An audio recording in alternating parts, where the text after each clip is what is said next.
2,60,000 సైన్యం,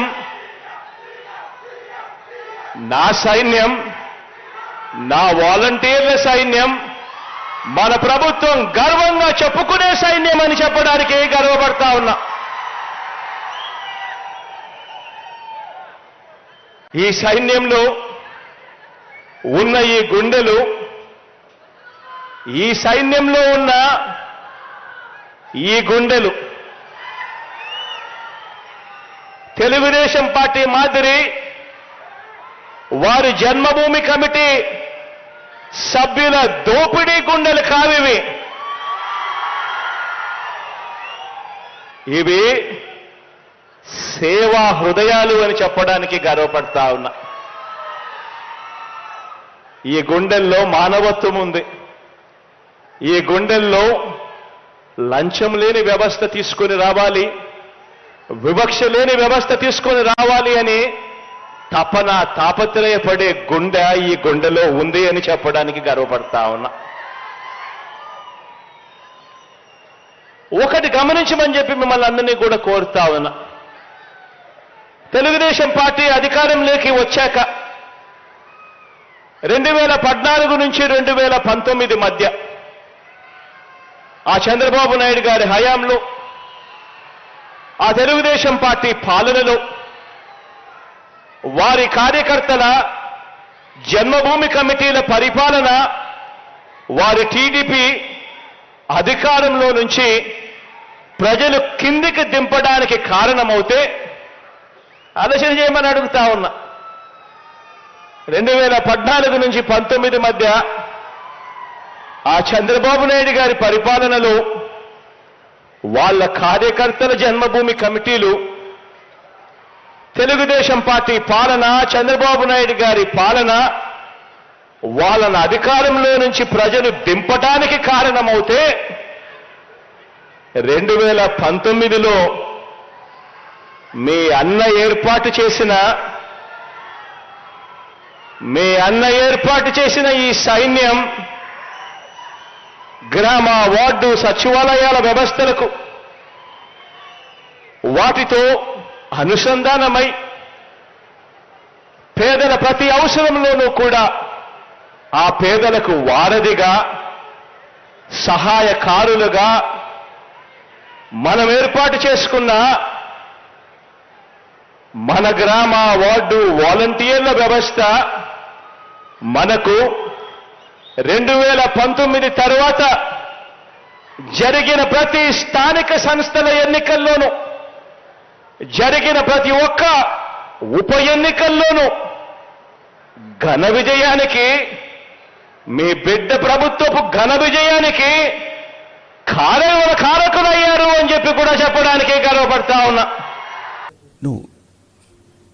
పొలిటికల్ ఎగ్జిక్యూటివ్లో మంత్రులు ఉంటారు, ఎమ్మెల్యేలు ఉంటారు, అడ్వైజర్స్ ఉంటారు, వాళ్ళ సంబంధించి పొలిటికల్ పార్టీ వాళ్ళు ఉంటారు. They are the person who are going to contest the election, they are the person who are going to fight the election. మంత్రికి శాలరీ వస్తుంది కాబట్టి ఆయన ఫైట్ చేయకు ఇట్లా ఏమి ఉండదు కదా. సో కాబట్టి there is no restriction on political executive participating in political activity. Only bureaucracy మీద ఉంటుంది.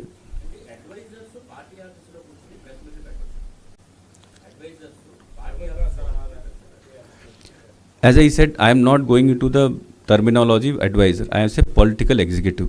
Political executive లో అందరూ ఉంటారు, మంత్రులు ఉంటారు, అడ్వైజర్స్ ఉంటారు. ఆ పొలిటికల్ ఎగ్జిక్యూటివ్ వాళ్ళు పొలిటికల్ పబ్లిసిటీ చేసుకోవచ్చు.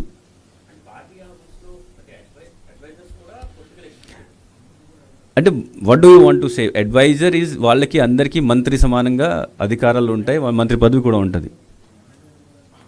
సో నేను జనరల్ టర్మ్ చెప్తున్నాను, political executive, they are part of political executive. Political publicity is their work and their, వాళ్ళ జాబ్ అదే. సో కాబట్టి చేస్తారు ఎలక్షన్ టైంలో.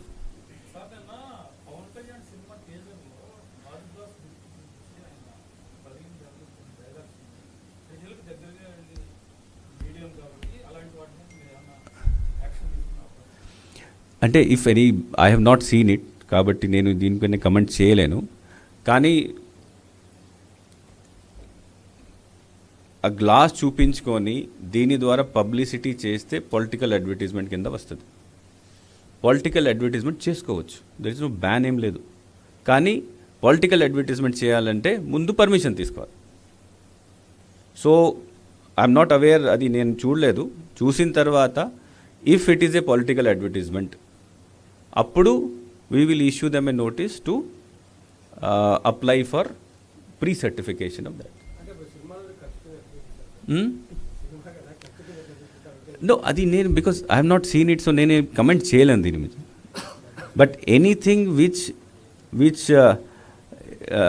పొలిటికల్గా ఎక్కడైనా ఏమైనా అపీల్ ఉంటే that will be considered as political advertisement. In what form he has done it, ఇది చూసిన తర్వాతనే తెలుస్తుంది. అది సంబడి ఎవరైనా కంప్లైంట్ చేసి మాకు చూపించాలి, లేకపోతే మనం వెళ్ళి ఇప్పుడు మీరు చెప్పారు కాబట్టి మేము చూస్తాం అది. బట్ చూసిన తర్వాత అది ఏ రకాలు ఉంది, దాంట్లో ఏం అపీల్ చేశారు, ఏం చేస్తున్నారు. బికాజ్ వాట్ హ్యాపన్స్ దట్ ఇది ఉంది, this is also a political symbol. ఇది కూడా ఉండొచ్చు, ఫ్యాన్ కూడా ఉండొచ్చు, సైకిల్ కూడా అన్నీ ఉంటాయి, మనం వాడతాం, రోజు వాడతాం. But that does not mean publicity కదా. సో కేస్ టు కేస్ చూస్తాం.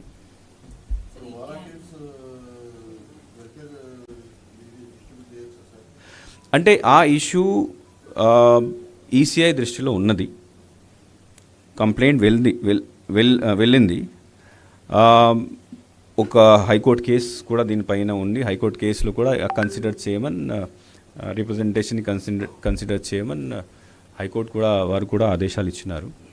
సో ఈసీఐ దృష్టిలో ఉంది, వాళ్ళు దీన్ని పరిశీలిస్తున్నారు, దీనిపైన సరైన ఆర్డర్ ఇస్తారు.